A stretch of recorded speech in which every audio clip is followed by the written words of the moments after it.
Mémorandum adressé au président de la République rwandaise au sujet de la question des réfugiés rwandais. Primo, introduction. Le présent document a pour objet d'attirer l'attention des autorités rwandaises sur la gravité de la question des réfugiés rwandais et sur l'urgente nécessité d'une solution définitive passant par le retour volontaire dans des conditions de sécurité et de dignité de tous les exilés rwandais où qu'ils se trouvent. Si notre parti plaide pour une approche globale, il tient aussi à souligner le cas particulier de nos compatriotes vivant dans divers pays africains, notamment ceux qui errent depuis plus de 2 décennies dans les forêts de la République démocratique du Congo, RDC, où les conditions de vie inhumaines devraient heurter la conscience du monde entier. Aujourd'hui, plus que par le passé, nous avons l'obligation de mettre le pouvoir de Kigali devant ses responsabilités. En rappelant qu'il lui incombe de mettre en place au Rwanda les conditions de retour massif et volontaire des réfugiés. Parmi les préalables sans cesse réclamés par les représentants des exilés, les partis politiques d'opposition et la société civile, figure en bonne place l'installation au Rwanda d'un régime démocratique fondé sur un espace politique pluraliste, apte à garantir le respect des libertés et des droits fondamentaux. En effet, même si, à coup de mensonges et de manipulations parfois grossières, le régime de Kigali s'emploie à faire croire au monde entier que tout va bien au Rwanda, les observateurs avertis savent que de graves violations du droit à la vie, de la liberté d'expression et d'association, de la liberté d'entreprise et d'autres droits fondamentaux sont des pratiques quasi quotidiennes au pays des 1000 collines. Ce constat, pour le moins préoccupant, plaide indubitablement en faveur de la nécessité d'un changement politique majeur dans le sens de la démocratisation du Rwanda et du respect intégral des droits de l'homme. Si l'on veut donner aux nombreux réfugiés rwandais des garanties aptes à les encourager au retour volontaire dans leur pays d'origine. Pour mieux faire comprendre l'acuité de la question des réfugiés rwandais, il convient d'en donner un bref contexte politique et historique, en mettant en évidence les 3 principaux mouvements d'exil qu'a connu notre pays, respectivement en 1959, 1963, en 1994, 1998 et à partir de 1995 jusqu'à aujourd'hui. Nous avons aussi l'obligation de faire part aux autorités rwandaises de notre appréciation de la stratégie de solution globale pour tous les réfugiés rwandais, telle que définie en 2009 à Genève. Enfin, nous conclurons notre analyse par des propositions de solutions concrètes dont nous pensons que la mise en application par le gouvernement rwandais contribuerait significativement à un règlement définitif de cette épineuse question des réfugiés qui dure depuis de 5 décennies. 2. Contexte politique et historique. Les réfugiés de 59, 61, 63. Cette première catégorie concerne les réfugiés politiques Tutsis qui ont fui le pays à la suite de la révolution populaire de 59. Cette révolution était opposée aux injustices tant coloniales que feudo-monarchiques infligées au menu peuple et dénoncée dans la déclaration historique dénommée Manifeste des Bahutu, rendue publique le 27 mars 1957, à l'intention des Nations Unies et de la Belgique, puissance coloniale. C'est pendant cette période mouvementée qu'environ 150 000 Tutsis, dont le roi Kigeli V Ndahindurwa, ont fui le Rwanda à destination des pays limitrophes de le Congo, le Burundi, l'Ouganda et la Tanzanie, et plus tard vers des destinations plus lointaines, notamment en Europe et en Amérique du Nord, principalement aux États-Unis. Si certains de ces réfugiés de la première heure ont fui les violences, d'autres ont fui un pays sans roi, de surcroît dirigé par des Hutus. Les réfugiés de 1994 et 1998. La deuxième vague d'exil massif est celle des réfugiés politiques, principalement Hutus, qui ont fui le Rwanda suite à la guerre d'octobre 90, qui a été le summum de l'horreur en 1994. Menée sous la houlette du Front patriotique rwandais, FPR, par des officiers de l'armée ougandaise d'origine rwandaise, dont le général Paul Kagame lui-même. Cette guerre était officiellement motivée par le retour des réfugiés Tutsis des années 59-63 et par l'installation de la démocratie au Rwanda. Les véritables mobiles seront dévoilés plus tard, car il s'agissait pour le FPR et ses chefs rwando-ougandais de prendre le pouvoir et tout le pouvoir, quel qu'en fût le prix. La guerre aboutira à l'assassinat du président Juvenal Habyarimana le 6 avril 1994, facteur déclencheur du génocide et du chaos qui allait permettre au FPR de prendre le pouvoir à Kigali en juillet 1994. La guerre et les massacres provoquèrent près de 4 millions de réfugiés Hutus à destination du Burundi, de la Tanzanie et surtout de la RDC ex-Zaïre. On estimait en juillet 1994 à presque 2,5 millions le nombre de réfugiés rwandais Hutus se trouva dans des camps au nord et au sud du Kivu. En novembre 1996, ces camps seront détruits à Romeroud par les militaires du FPR avec la complicité silencieuse du HCR et de certaines puissances occidentales. En conséquence, une partie de ces réfugiés sera contrainte au retour forcé dans le pays d'origine Rwanda, alors que la grande majorité sera poursuivie dans des forêts congolaises comme des animaux sauvages, au point que plus de 300 000 d'entre eux furent massacrés par l'armée du FPR. Il en reste encore effectivement près de 245 000 selon le gouvernement congolais, qui précise qu'un nombre important de réfugiés est encore à recenser dans les forêts et les brousses de la RDC, comme il en reste aussi une bonne centaine de milliers dans d'autres pays africains et ailleurs dans le monde. Les réfugiés politiques sporadiques depuis 1995 jusqu'aujourd'hui. La troisième catégorie de réfugiés concerne ceux qui sont déçus ou persécutés par le régime du FPR depuis 1995 jusqu'à date et qui fuient le Rwanda pour des motifs divers, dont les assassinats, les disparitions et les emprisonnements arbitraires. Nombreux sont aussi des Rwandais qui continuent de grossir les rangs des réfugiés en raison d'humiliations de toutes sortes qu'ils subissent d'un régime policier ayant instauré malicieusement un système d'apartheid destiné à maintenir dans l'intimidation et la surveillance constante toute personne soupçonnée d'opposition envers le pouvoir en place. La situation est d'autant plus grave que même au sein du FPR, certains notables et non des moindres se voient obligés de fuir le pays pour pouvoir manifester leur opposition au diktat du général président et de sa clique. Et quand on sait que le pouvoir en place n'est pas parvenu à inspirer confiance au roi Kigeli V, à son entourage, dont l'exil dure depuis plus d'un demi-siècle. On mesure ainsi l'échec partant du FPR qui, soi-disant, avait pris les armes pour régler la question des réfugiés rwandais. Des tentatives de solution de la communauté internationale.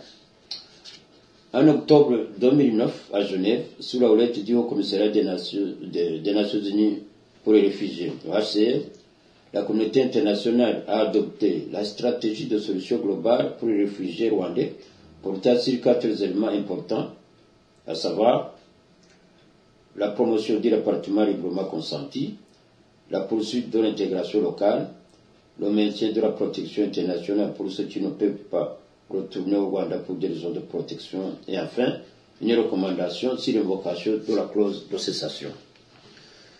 Cette stratégie a été revue 4 ans plus tard, en 2013, à Pretoria, en Afrique du Sud, au moment d'en examiner la mise en application, et encore dernièrement, en octobre 2015, à Genève, par 13 pays, dont les 12 qui hébergent les réfugiés rwandais, à savoir l'Angola, le Burundi, le Cameroun, la RDC, le Kenya, le Malawi, l'Ouganda, le Mozambique, la République du Congo, l'Afrique du Sud, la Zambie, le Zimbabwe et bien sûr le Rwanda, qui en est le pays d'origine.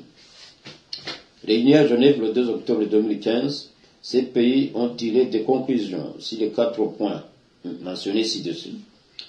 Concernant pratiquement le retour des réfugiés rwandais, l'une de ces conclusions stipule que le retour organisé prendra définitivement fin 2016. Toutefois, une autre recommandation invite le gouvernement du Rwanda à garantir le retour et la réintégration en toute sécurité et dans la dignité de tous les réfugiés et à prendre toutes les mesures nécessaires à cette fin. De plus, le gouvernement de la République démocratique du Congo a signalé à cette occasion que 245 820 réfugiés rwandais se trouveraient sur son territoire, mais qu'il refuse à juste titre toute référence à l'évocation de la clause de cessation avant que des enquêtes approfondies ne soient menées afin de connaître le chiffre total exact de ces réfugiés. Appréciation et proposition du parti RDR Rwanda-Rwiza. Au vu des différentes décisions et recommandations prises dans le cadre de ce qui a été appelé la stratégie de solution globale pour les réfugiés rwandais, considérant le manque de volonté politique, voire la mauvaise foi du régime du FPR pour trouver une solution pertinente au problème des réfugiés rwandais, compte tenu de nos analyses, notamment au plan politique et historique, nous voudrions rendre attentif le gouvernement rwandais au point ci-après. A. Les faits nous donnent entièrement raison sur la triste réalité selon laquelle notre pays est devenu et continue d'être le générateur et expéditeur des réfugiés dans des pays voisins et dans le monde entier depuis 1959 jusqu'à aujourd'hui.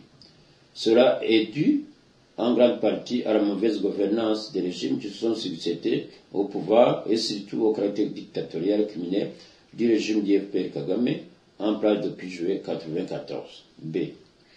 Notre désapprobation est totale quant à la politique du FPR en matière de réfugiés, en particulier en ce qui concerne l'outil volontaire affiché à la guerre des exilés des années 59, 61, 63. À ce sujet, l'attitude pour le moins injuste du FPR vis-à-vis de ces réfugiés de la première heure et de leurs descendants en dit long sur les véritables motifs de la guerre d'octobre 90.